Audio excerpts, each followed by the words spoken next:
अस्सलामु अलैकुम वरहमतुल्लाहि वबरकातुहू। बिस्मिल्लाहिर रहमानिर रहीम। अल्हम्दुलिल्लाहि रब्बिल आलमीन वस्सलातु वस्सलामु अला सय्यिदिल मुरसलीन नबियिना मुहम्मद व अला आलिहि व सहबिहि अजमाइन। सम्मानित श्रोता दर्शक मंडলী, আল্লাহ রাব্বুল আলামিনের প্রশংসা এবং প্রিয় নবী সাল্লাল্লাহু আলাইহি সাল্লামের উপর সালাতু সালামের পর আজ সোমবার 28শে রবিউল আখির 1447 হিজরি মোতাবেক 20 অক্টোবর 2025 আমাদের ধারাবাহিক সাপ্তাহিক প্রশ্ন উত্তর পর্ব নম্বর 108। 10টি প্রশ্ন রয়েছে বিভিন্ন দেশ থেকে আসা। ইনশাআল্লাহ তাআলা আমরা সংক্ষেপে আজকে সেগুলোর উত্তর দেওয়ার চেষ্টা করব। বারাকাল্লাহু ফিকুম। প্রথম প্রশ্ন করেছেন, বলছেন আসসালামু আলাইকুম শেখ। ওয়ালাইকুম আসসালাম ওয়া রাহমাতুল্লাহ। নিজেকে সালাফি এবং হানাফি একসাথে বলা যাবে কি? যদি হানাফি হয়েও কোনো হাদিস আসলে আমি হাদিসকে বেশি প্রাধান্য দিই, যদি সেই হাদিস আমার মযহাবের বিরুদ্ধে যায়, তাহলে আপনি হানাফি থাকলেন না। তাহলে জি, একসাথে আপনি সালাফিও হবেন আর হানাফিও হবেন, বিশেষ করে প্রচলিত হানাফি, এটা সম্ভব নয়। কারণ প্রচলিত যে আজকালকার হানাফি মযহাবের অনুসারীরা রয়েছে, তারা হচ্ছে আকিদায়ে মাতুরিদি, আল্লাহর আসমা সিফাতের ক্ষেত্রে, নাম গুণাবলীর ক্ষেত্রে মাতুরিদি। তারা আত্মার পরিশুদ্ধির ক্ষেত্রে তারা হচ্ছে সুফি, মানে তারা পীরতন্ত্রে তাসাউফে বিশ্বাসী,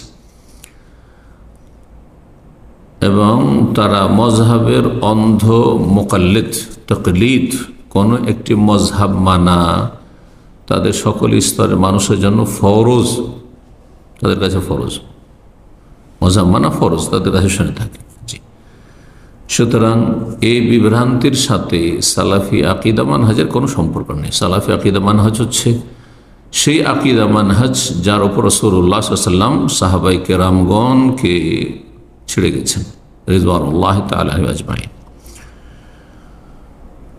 সুতরাং একসাথে আপনি সালাফি হবেন আর হানাফি হবেন এটা নাই। কিন্তু আপনি হয়তো লেখাপড়া করেছেন হানাফি মাদ্রাসায়, যেমন আমরা হানাফি ফিকহ পড়াশোনা করেছি, আহলে হাদিস মাদ্রাসায় পড়লেও ফিকহ হানাফি পড়েছি, কদরি, বেকায়া, হেদায়া এগুলো পড়েছি, মনিয়া এসব পড়েছি। সুতরাং আমি ফিকহ চর্চার ক্ষেত্রে, লেখাপড়ার ক্ষেত্রে আমি হানাফি ফিকহ পড়ে বড় হয়েছি, এই অর্থে হানাফি। এই অর্থে ইবনে তাইমিয়া রাহিমাহুল্লাহ হাম্বলি ফিকহ পড়ে তিনি বড় হয়েছেন। জি, ইবনে রাজব হাম্বলি ওই রকম হাম্বলি। জি, যতগুলি আইম্মা কেরাম দেখছেন হাম্বলি, কিন্তু তারা সালাফি এইরকম লেখাপড়ার ক্ষেত্রে। জি, সৌদি আরবে হাম্বলি ফিকহ পড়ানো হচ্ছে সাধারণত। তো যে ব্যক্তি লেখাপড়া করেছে হাম্বলি ফিকহ, সে বলতে পারে যে আমি ফিকহে চর্চার ক্ষেত্রে, লেখাপড়ার ক্ষেত্রে ছাত্র হিসাবে আমি হাম্বলি, কিন্তু আকিদা মানহাজে আমি মুহাম্মদি, আমি আহলুল হাদিস, আমি সালাফি, আমি কোরআন সুন্নাহর অনুসারী। জি, প্রতিটি ক্ষেত্রে কোরআন সুন্নাহকে প্রাধান্য দিতে হবে। এটি হচ্ছে রাসূলুল্লাহ সাল্লাল্লাহু আলাইহি ওয়াসাল্লামের ছেড়ে যাওয়া দিন, আমানত। যদি হানাফি হয়ে কোনো হাদিস আসলে আমি হাদিসকে বেশি প্রাধান্য দিই, সাধারণ মানুষ আপনি কেমন করে বুঝবেন যে এটি সহি হাদিস এবং এটা প্রাধান্য দেবেন কি করে? তাহলে আপনাকে হানাফি আলেমদের, যারা প্রচলিত তকলিদে বিশ্বাসী, মযহাবের তকলিদে বিশ্বাসী, তাদের কাছ থেকে ফতোয়া নিলে হবে না, তাদের কাছ থেকে ইলম নিলে হবে না। আপনাকে এমন উলামাদের থেকে ফতোয়া নিতে হবে যারা কোরআন সুন্নাহ মোতাবেক ফতোয়া দিয়ে থাকে, কোনো একটি মযহাবকে ফলো করে ফতোয়া দেন না তারা। শেখ ইবনে বাজ, শেখ ইবনে উসাইমিন, শেখ আলবানী হাফিজাহুল্লাহ, এরকম আহলুল হাদিস উলামায়ে কেরামগণ ভারত, বাংলাদেশ, পাকিস্তানের, তাদের কাছ থেকে ফতোয়া নিতে হবে। সুতরাং আপনি নিজেকে সালাফি বলে আবার হানাফি বলতে যাবেন না। কিন্তু আমরা কখনো কখনো বলি কি, আমরা খাঁটি হানাফি। কারণ খাঁটি যে হানাফি হবে, সে আবু হানিফা রাহিমাহুল্লাহর যে সব উক্তি রয়েছে স্বর্ণাক্ষরে লেখার মতো, ইজা সাহাল হাদিস ওয়া হুয়া মাযহাবি, সহি হাদিস যখন কোথাও পেয়ে যাবে তখন সেটি আমার মযহাব জানবে।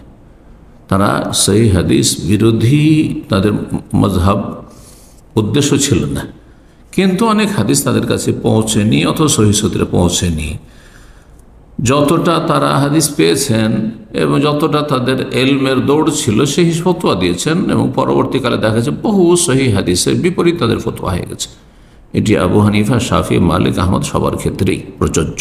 জি, সুতরাং আপনি সহজ ভাষায় আপনি কোরআন এবং সুন্নাহর মানহাজে সালাফের সাহাবায়ে কেরামদের আদর্শের আপনি আকীদা মানহাজের নির্ভেজাল অনুসারী এই কথা বলেন, সেটি সঠিক মযহাব ইমাম আবু হানিফা রাহিমাহুল্লাহ, শাফি, মালিক, আহমদ রাহিমাহুমুল্লাহ জামিয়ান।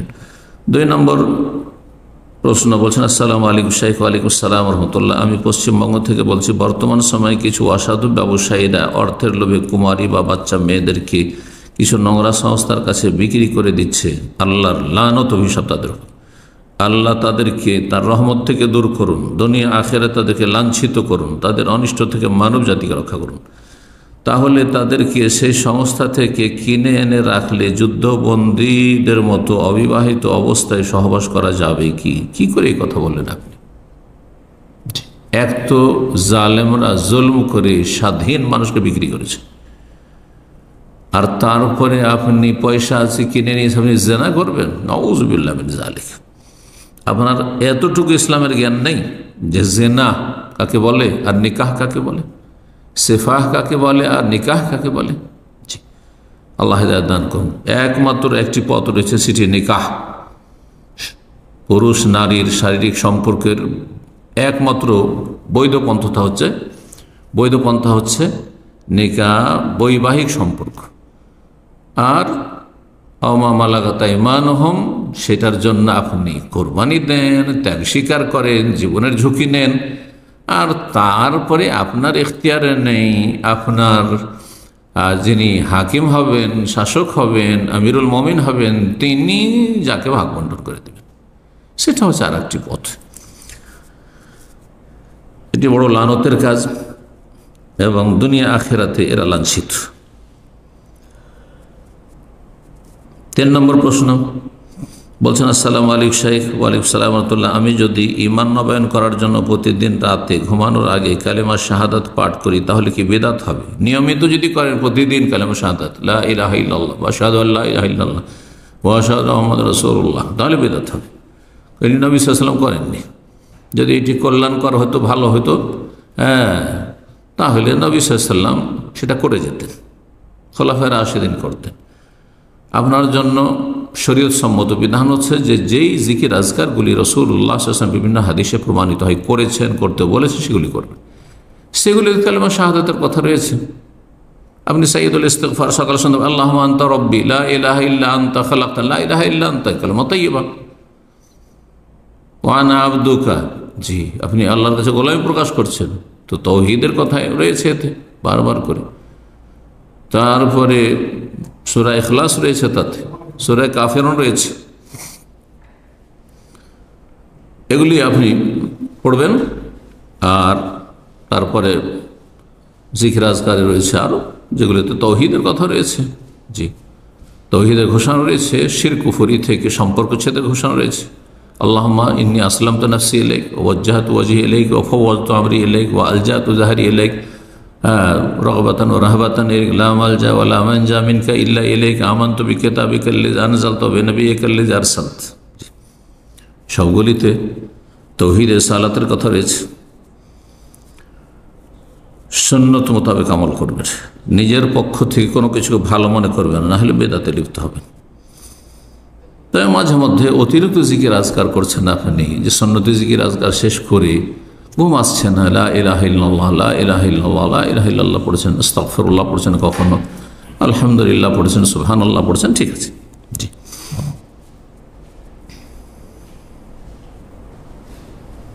4 নম্বর প্রশ্ন বলছেন, আসসালামু আলাইকুম শাইখ। ওয়ালাইকুম আসসালাম রাহমাতুল্লাহ। বর্তমান সময়ে দিনী ভাইরা হুকুম আহকাম শিরক বিদআত শিখছে, কিন্তু পরস্পর দিনী ভাইদের মধ্যে কেমন সম্পর্ক থাকতে হবে তা শিখেনি, শিখছে, আমল করে না। জি, তাদের ওস্তাদরা আলোচনা করছেন, কোরআন সুন্নাহ আলেমরা দিনের সব দিক নিয়ে আলোচনা করছেন, কিন্তু তারা সেগুলি আমল করছে না। আজকাল এলেম শিক্ষা যতটা করছে তার 5% আমল করছে না মানুষ, অধিকাংশ মানুষ। আল্লাহ হেদায়েত দান করুন। এই বিষয়ে সঠিক দিক নির্দেশনা উপদেশ দেবেন। আল্লাহ সকলকে হেদায়েত দান করুন, ইখলাস দান করুন। মানব জীবনে ইখলাস ইবাদত বন্দেগী কবুলের সবচেয়ে গুরুত্বপূর্ণ একটি শর্ত। ইখলাস মানে তাজারুদুলিল্লাহ, আল্লাহর জন্য দুনিয়ার সমস্ত স্বার্থ থেকে আপনি মুক্ত হয়ে যাবেন, স্বার্থের ঊর্ধ্বে চলে যাবেন, কোনো স্বার্থ থাকবে না।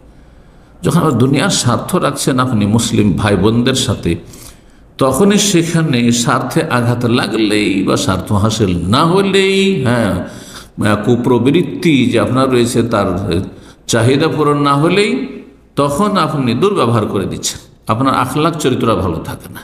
আর যেখানে স্বার্থ আছে সেখানে গোলামি করছেন আপনি, পা চাটছেন আপনি, জি, তেল মারছেন আপনি।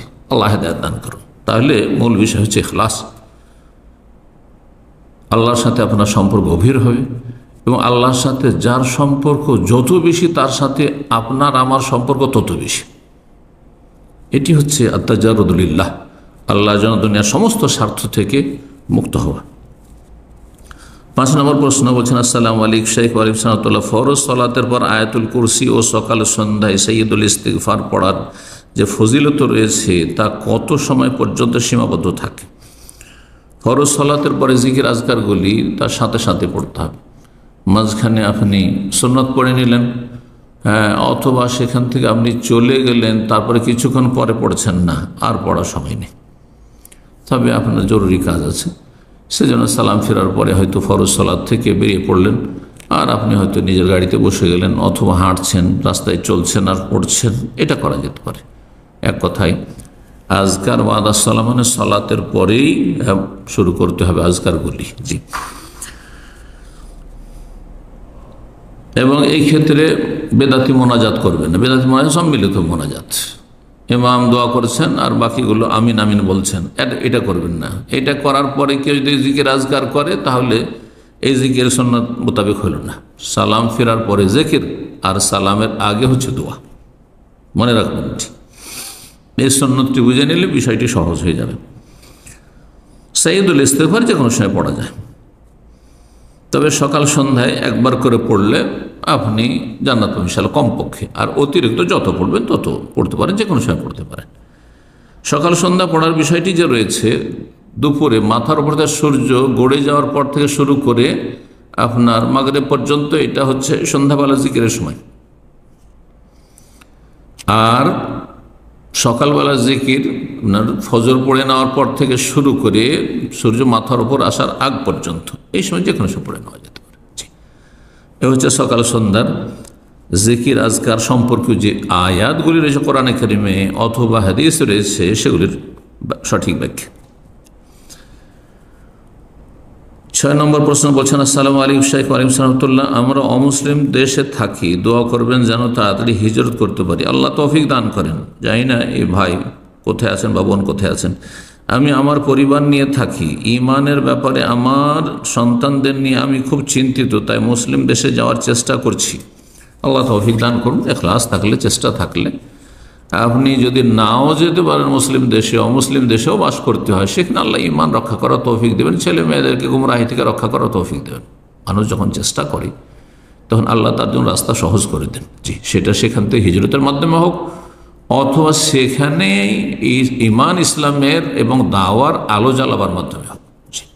হতে পারে আপনার দ্বারা লাআল্লাহু ইয়ানতাফিউ বিকা আকওয়ামুন ওয়া ইয়াদুররু বিকা আখারুন। নবী সাল্লাল্লাহু আলাইহি ওয়াসাল্লাম সাদ বিন নবী ওয়াক্কাস রাদিয়াল্লাহু তাআলা আনহুকে বলেছিলেন যে তুমি দীর্ঘদিন হয়তো হায়াত পাবে, দীর্ঘায়িত হবে এবং তোমার দ্বারা বহু জাতি লাভবান হবে। হতে পারে ওখানকার জাতিরা আপনার মাধ্যমে ইসলামে দীক্ষিত হবে, ইসলাম গ্রহণ করবে, এবং বহু মুসলিম যারা নামে মুসলিম তারা কাজের মুসলিম হবে, প্র্যাকটিসে মুসলিম হবে।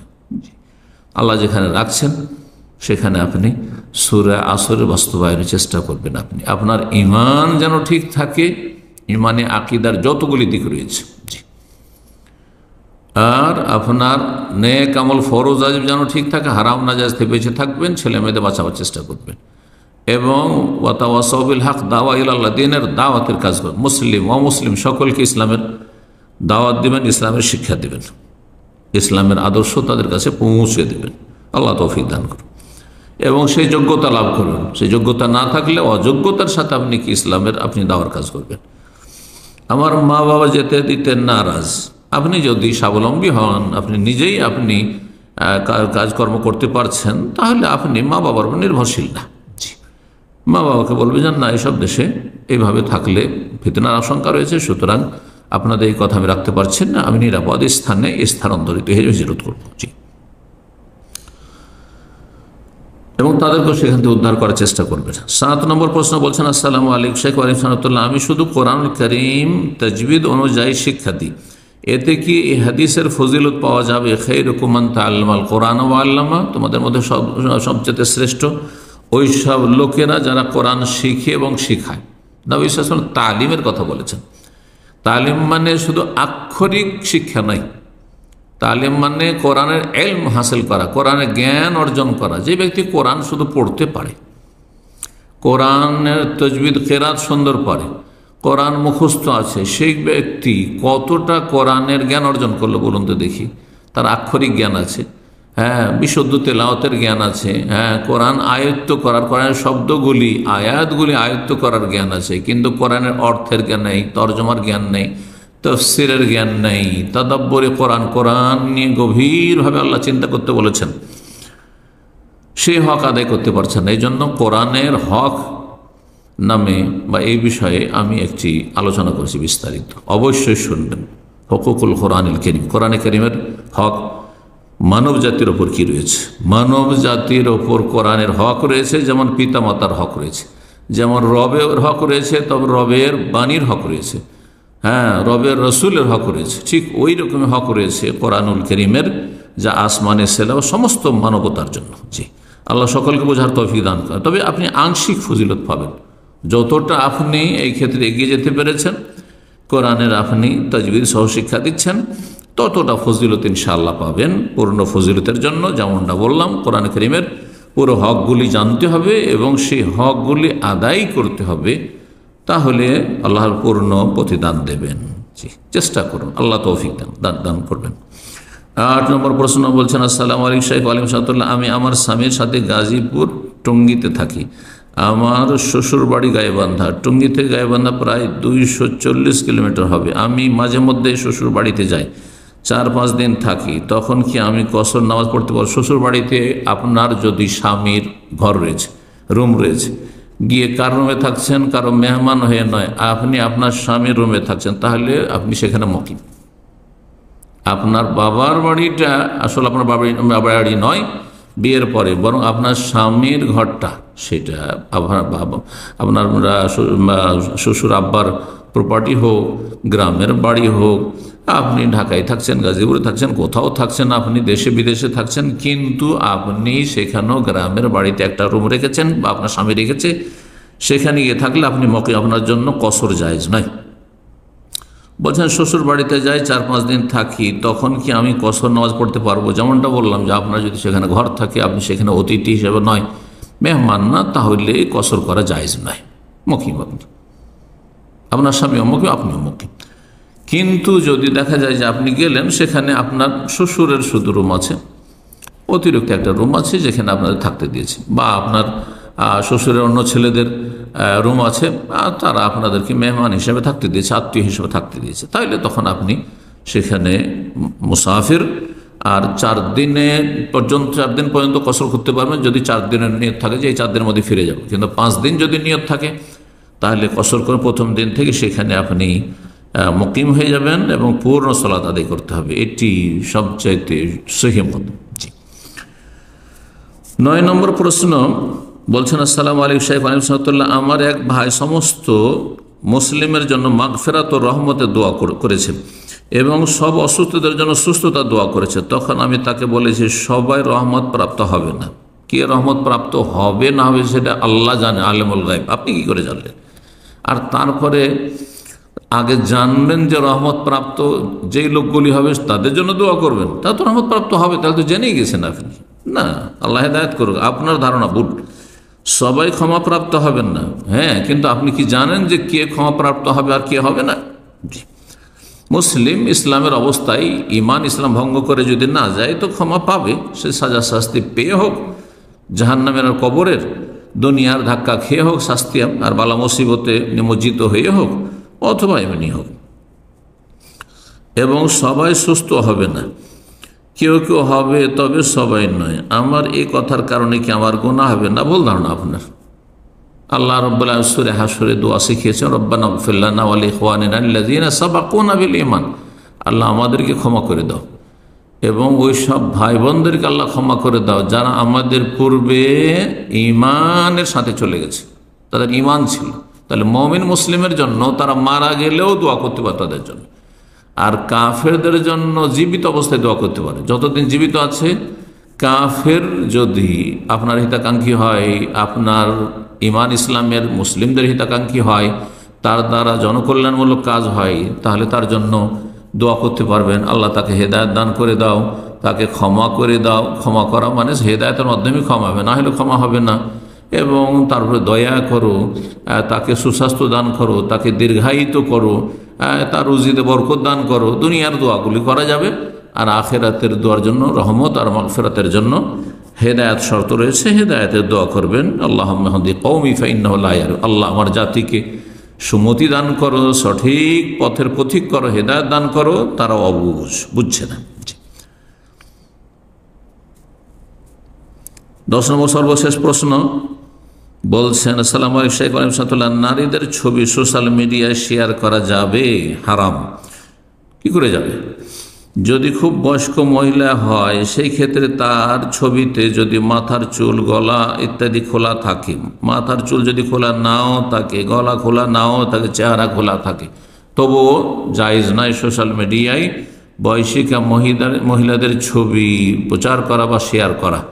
কারণ আরবিতে প্রবাদ রয়েছে, লেকুল্লে সাকেতাতে লাকেতা, যে কোনো পড়ে থাকা বস্তু কেউ না কেউ কুড়াবে।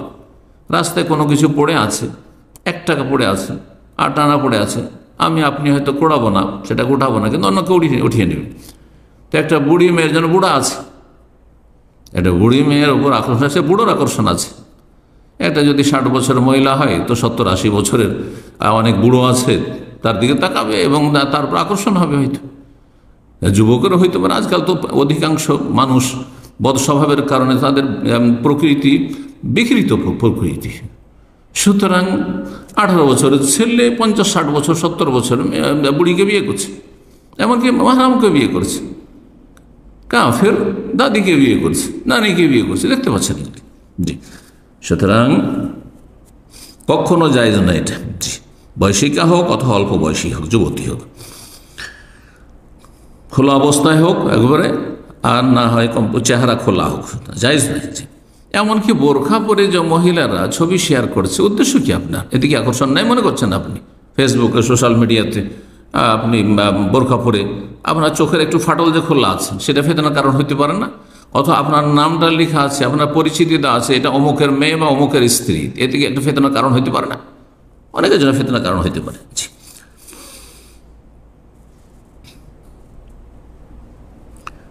অনেকে বলে তাদের দেখে শাহওয়াত হবে না, শাহওয়াত আপনার হবে না, আরেকজনের হবে। জি, কিন্তু আমরা আজকাল দেখছি 60 বছরের ঊর্ধ্বে মহিলাদের বিবাহ হচ্ছে, এমনকি নিউজে দেখা যায় তারা বিভিন্ন যৌন হয়রানির শিকার হচ্ছে। তাহলে তো জানছেন, তেমনইভাবে মেয়ে শিশুদের ছবি শেয়ার করা উচিত কিনা? মোটেই জায়েজ নাই। কেন করবেন আপনি এগুলো?